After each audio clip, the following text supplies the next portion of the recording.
This river that we're sitting on right here is the San Jacinto River.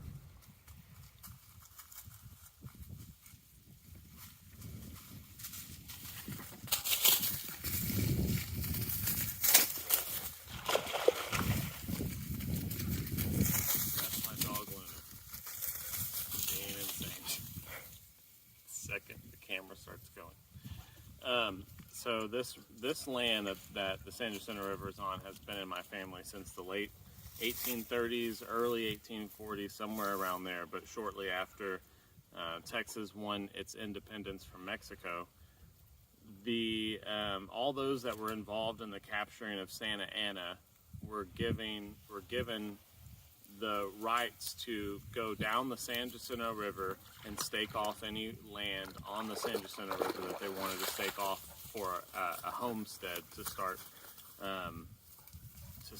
homesteading Texas. And that's when this land was staked off.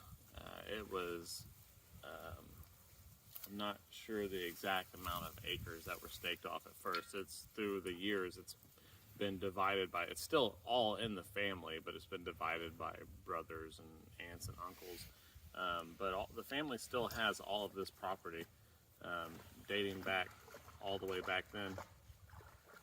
And most of it is in a floodplain, so it's not going to be developed or anything because it's so close to the river, which is awesome because it will stay natural and the way it's always been. And there were Native Americans here before, we know, because just over there near where the campsite was, there was a big dig site, like an archaeological dig site, because a lot of pottery and arrowheads and spearheads were found there. So we know Native Americans were here at one point.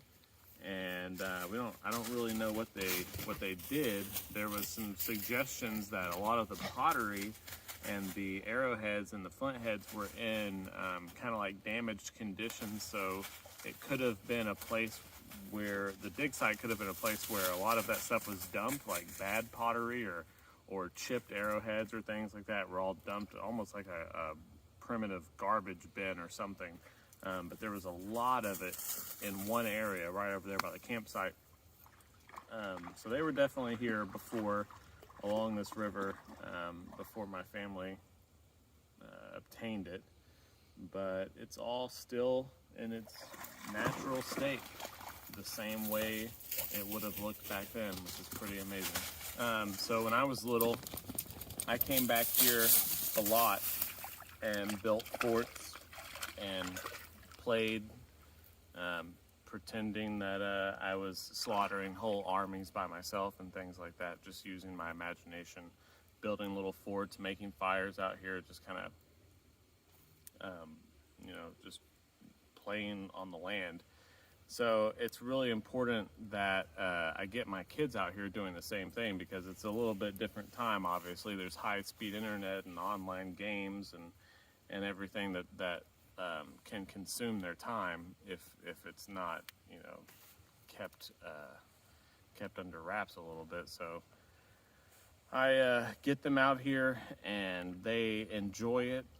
Both my boys have phones now, and what I love is that when they come out here and they start playing around and they're collecting firewood and building forts and helping me just do like bushcraft stuff, they completely forget about their cell phone and the videos and all that kind of stuff. It just kind of goes out the window and they're out here in the woods, and I see a lot of my childhood in that. So it's really important that I keep that going.